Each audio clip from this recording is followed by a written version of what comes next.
Oiê, meu nome é Sabrina VT e nós estamos no nosso dia 90 da jornada Ler a Bíblia inteira em um ano comigo. Hoje vamos ler 2 Samuel, capítulo 1, 2 e 3. Se você ainda não é inscrito, se inscreve aqui no canal, deixa seu like e compartilha essa playlist com outras pessoas também para poderem ler a Bíblia em um ano. Então, sem mais delongas, vamos começar este novo livro de 2 Samuel, né? Acabamos o livro de 1 Samuel, agora vamos para o segundo. Estamos no nosso dia 90, hein? Estamos quase chegando em 100 dias lendo a Bíblia. E aí, como é que está sendo a sua jornada? Me conta aqui nos comentários. Vamos lá então ler os nossos capítulos. Livro de 2 Samuel, capítulo 1, vai dizer assim: Depois da morte de Saul, quando Davi tinha voltado de derrotar os amalequitas, já estava 2 dias em Ziclag. Aconteceu que, no 3º dia, veio do arraial de Saul um homem com as roupas rasgadas e terra sobre a cabeça. Ao chegar diante de Davi, ele se inclinou, prostrou-se em terra. Davi lhe perguntou: De onde você vem? Ele respondeu: Fugi do arraial de Israel. Então Davi disse: Como foi isso? Conte o que aconteceu. O moço respondeu: O povo fugiu da batalha e muitos foram mortos. Saul e seus filhos e seu filho Jonatã também morreram. Davi perguntou ao moço que lhe trazia as notícias: Como você sabe que Saul e Jonatã e seu filho estão mortos? Então o moço, portador das notícias, disse: Cheguei por acaso ao monte de Giboá, e eis que Saul estava apoiado sobre sua lança, e os carros de guerra e a cavalaria se aproximavam dele. Olhando ele para trás, me viu e me chamou. Eu disse: Eis-me aqui.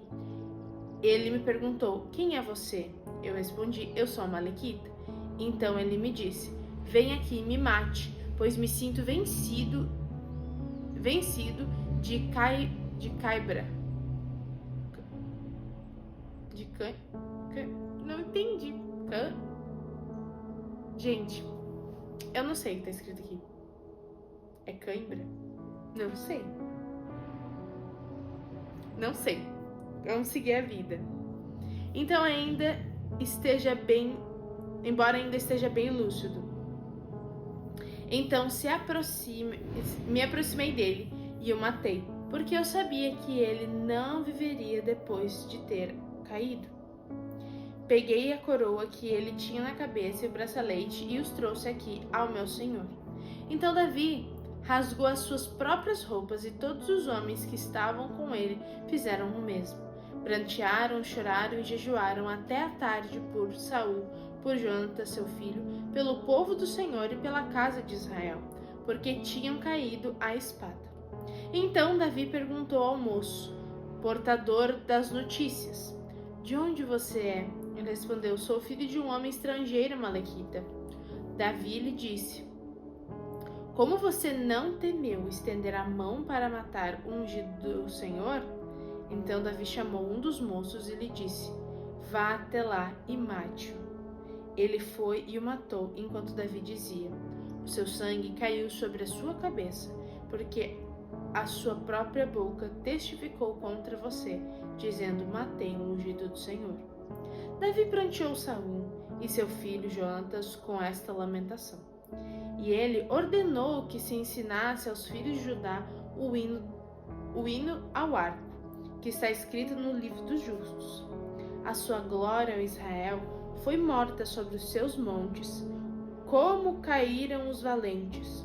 Não anunciem isso em Gate, nem o publiquem nas ruas de Asquelon, para que não se alegrem as filhas dos filisteus, nem saltem do contentamento as filhas dos incircuncisos.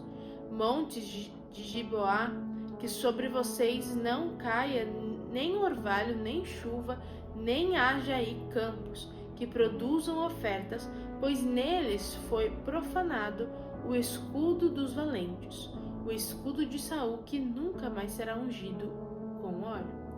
Sem sangue dos feridos, sem gordura dos valentes, nunca se recolheu o arco de Jonatas, nem voltou vazia a espada de Saul. Saul e Jonatas, queridos e amáveis, nem na vida nem na morte se separaram.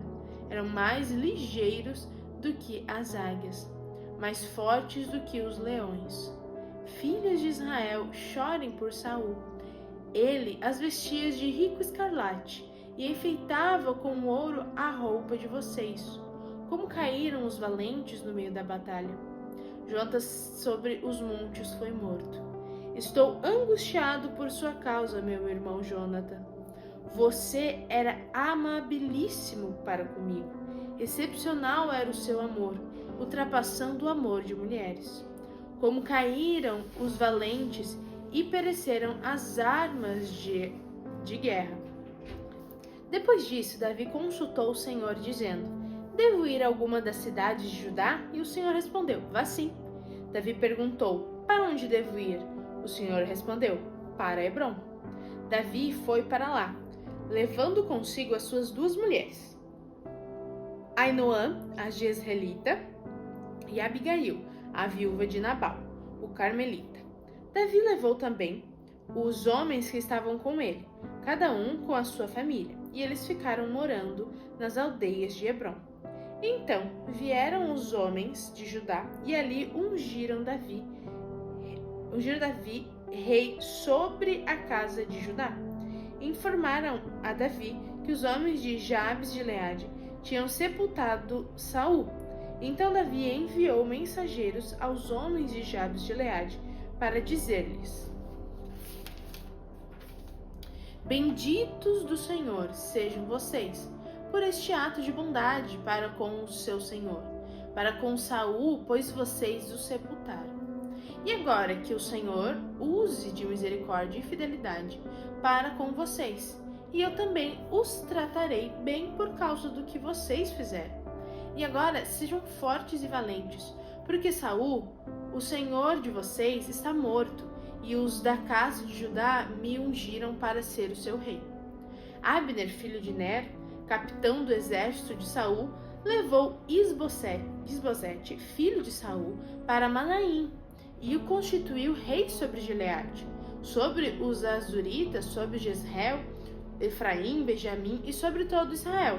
Isbosete, filho de Saul, tinha 40 anos de idade quando começou a reinar sobre Israel, e reinou 2 anos. Somente a casa de Judá seguia Davi. O templo de Davi reinou em Hebrom. Sobre a casa de Judá foram 7 anos e 6 meses.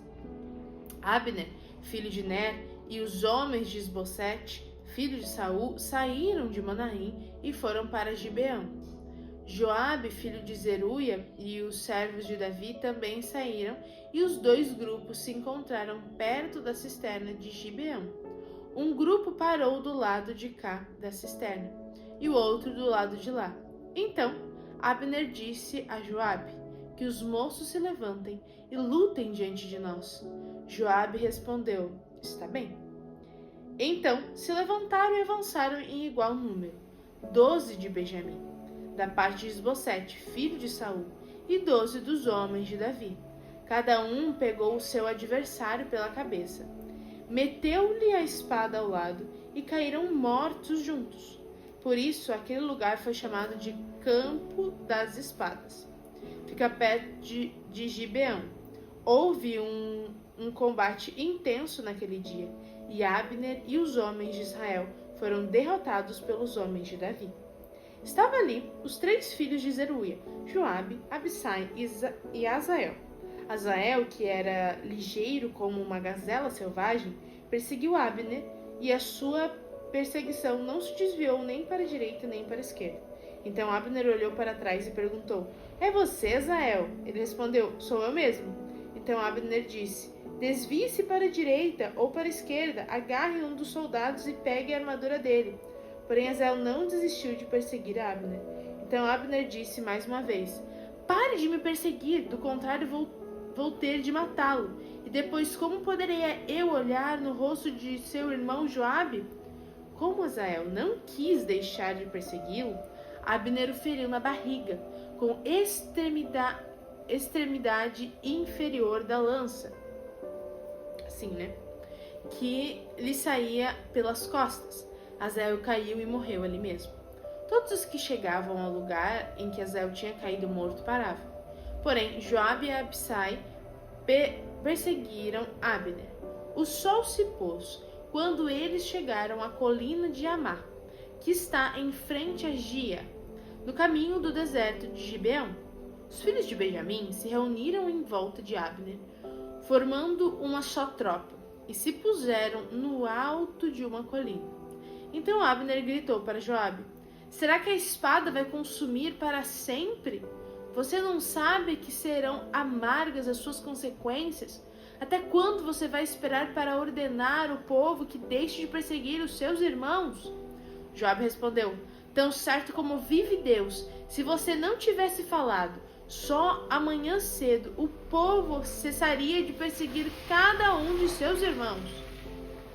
Então Joabe tocou a trombeta, e todo o povo parou, e eles não perseguiram mais Israel, e a luta acabou. Abner e seus homens marcharam toda aquela noite pela planície, passaram o Jordão e caminhando toda a manhã, chegaram a Manaim. Joabe deixou de perseguir Abner, e tendo reunido todo o povo, verificou que faltava 19 dos homens de Davi, além de Asael. Porém, os servos de Davi tinham matado dentre os de Benjamim e dentre os soldados de Abner 370 homens. Levantaram Asael e o sepultaram no túmulo de seu pai em Belém. Joabe e seus homens caminharam toda aquela noite e ao amanhecer chegaram a Hebrom. Capítulo 3. Durante muito tempo a guerra entre a casa de Saul e a casa de Davi durou muito tempo. Davi se fortalecia cada vez mais, enquanto a casa de Saul se enfraquecia. Em Hebrom nasceram filhos a Davi. O primogênito foi Aminon, de Ainoã, a Jezreelita. O segundo foi Quileabe, de Abigail, viúva de Nabal, o Carmelita. O terceiro foi Absalão, filho de Maaca, filha de Talmai, rei de Gesur. O quarto foi Adonias, filho de Agite. O quinto foi Cefatias, filho de Abiatal. O sexto foi Itreão, de Eglã, mulher de Davi. Esses filhos de Davi nasceram em Hebrom. Enquanto durou a guerra entre a casa de Saul e a casa de Davi, Abner se tornou cada vez mais poderoso na casa de Saul. Saul teve uma concubina chamada Rispa, filha de Aia. Isbosete perguntou a Abner: por que você teve relações com a concubina de meu pai? Abner ficou indignado com as palavras de Isbosete e disse: sou eu um cão a serviço de Judá? Ainda hoje sou fiel à casa de Saul, seu pai, e aos irmãos e amigos dele, e não entreguei você nas mãos de Davi. No entanto, hoje você quer me culpar por causa dessa mulher? Que Deus me castigue se eu não fizer por Davi o que o Senhor lhe prometeu, transferindo o reino da casa de Saul e estabelecendo o trono de Davi sobre Israel e sobre Judá, desde Dan até Berseba. Isbosete não pôde dizer nada a Abner, porque tinha medo dele. Eita, que reizinho bom, hein? Então Abner enviou mensageiros a Davi, dizendo: de quem é a terra? Faça uma aliança comigo, e eu o ajudarei a fazer com que todo Israel se junte a você. Davi respondeu: muito bem, farei uma aliança com você. Porém, uma coisa exijo: quando vier falar comigo, você não verá a minha face, se primeiro não me trouxer Mical, filha de Saul. Davi também enviou mensageiros a Isbosete, filho de Saul, dizendo: dê-me de volta a minha mulher Mical, para poder casar com ela, dei como pagamento 100 prepúcios de filisteus. Davi querendo resgatar a moça. Então Isbosete mandou tirá-la de seu marido Paltiel, filho de Lais. Seu marido a acompanhou, caminhando e chorando atrás dela, até Baurim. Então Abner disse a ele: agora vai e volte para casa. E ele voltou. Nossa, tadinho. Esse Paltiel aqui só sofreu algumas injustiças, né, tadinho? Abner falou com os anciãos de Israel, dizendo: no passado vocês queriam que Davi reinasse sobre vocês. Façam isso agora, porque o Senhor falou a Davi, dizendo: por meio de Davi, meu servo, livrarei o meu povo das mãos dos filisteus e das mãos de todos os seus inimigos. Abner falou também com a tribo de Benjamim, e então ele foi dizer a Davi, em Hebrom, tudo o que agradava a Israel e a toda a casa de Benjamim. Abner foi falar com Davi em Hebrom, e 20 homens estavam com ele. Davi ofereceu um banquete a Abner e aos homens que tinham vindo com ele. Então Abner disse a Davi: Eu me levantarei e irei para ajuntar todo Israel ao rei, meu senhor, para fazerem aliança com o rei, e meu senhor reinará sobre tudo o que quiser. Então Davi deixou que Abner partisse, e ele se foi em paz. Eis que os servos de Davi e Joabe vieram de uma investida e traziam consigo grande despojo. Mas Abner já não estava com Davi em Hebrom, porque este o havia deixado ir embora, e ele tinha ido em paz. Quando Joabe chegou com toda a tropa que estava com ele, disseram-lhe: Abner, filho de Ner, veio falar com o rei, que deixou que ele fosse embora em paz. Então Joabe foi falar com o rei e lhe disse: O que foi que o senhor fez? Eis que Abner esteve aqui e o senhor o deixou ir embora? Agora ele se foi. O senhor bem conhece Abner, filho de Ner. Veio para enganá-lo, para observar os seus movimentos e sondar todos os seus planos. A sair da presença de Davi, Joabe enviou mensageiros através de Abner, e eles o trouxeram de volta, desde a cisterna de Sirá, sem que Davi o soubesse. Quando Abner voltou a Hebrom, Joabe o levou para um lado no interior do portão da cidade, para falar em segredo, e ali o feriu na barriga. E assim Abner morreu, por ter derramado sangue de Asael, irmão de Joabe. Depois, quando Davi ficou sabendo disso, disse: Eu e meu reino somos inocentes diante do Senhor para sempre, do sangue de Abner, filho de Ner. Que este sangue caia sobre a cabeça de Joabe e sobre toda a casa de seu pai. Que nunca falte na casa de Joabe quem tenha corrimento, quem seja leproso, quem se apoie em muleta, quem caia a espada, quem necessite de pão. Assim Joabe e seu irmão Absai mataram Abner, porque esse tinha matado Asael, o irmão deles, na batalha de Gibeão. Então Davi disse a Joabe e a todo o povo que estava com ele: Rasguem as suas roupas, vistam-se de panos de saco e façam lamentações por Abner.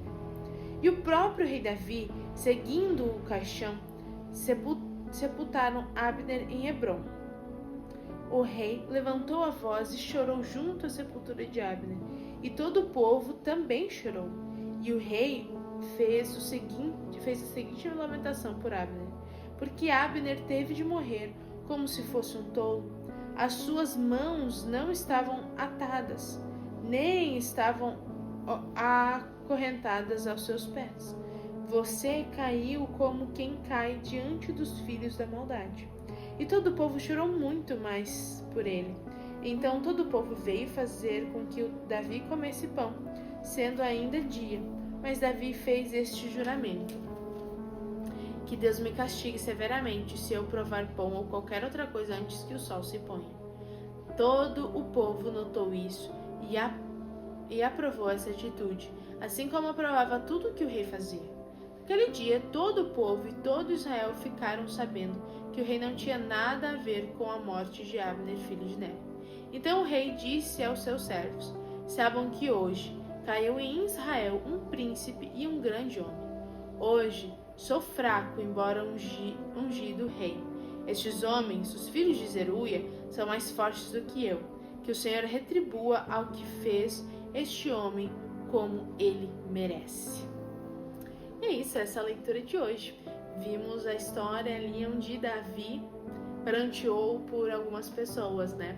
Pode até parecer estranho, porque essas pessoas não pareciam muito boas. Com exceção de Jonatas, Saul tentou matar ele. Abner não estava do lado dele desde o início. Eles só pareciam mudar, talvez para planejar alguma coisa, ou talvez porque parecia mais vantajoso. Ele não era um cara fiel, digamos assim. Só que mesmo assim, Davi, ele mostra um coração em que ele chora pelas pessoas, porque independente se eram seus inimigos, eles eram pessoas, faziam parte do seu povo, né? E eu acho que essa é uma das grandes questões aqui. Assim que Saul morre, o povo se divide e Davi, ele pranteia por aqueles que morreram, porque eram o seu povo. Então ele ainda tinha um patriotismo no coração, ele ainda chorava pelas pessoas, né? Então a situação toda era ruim, mas a visão dele era sobre as pessoas, então isso era ruim. A sua nação estava dividida, não era uma situação para ficar feliz, né? Por mais que eles não parecessem serem as melhores companhias na vida de Davi, né? Não pareciam ser aqueles que realmente estariam ali do lado lhe causando bem, como a gente viu durante a história. Então, mas Davi mostra, né, esse coração, ele mostra essa prioridade, ele se importava com as vidas, né? Então ele pranteia, ele sente isso, principalmente porque era do seu povo. E é isso. Essa foi a leitura de hoje. Um beijo da Sá e até amanhã.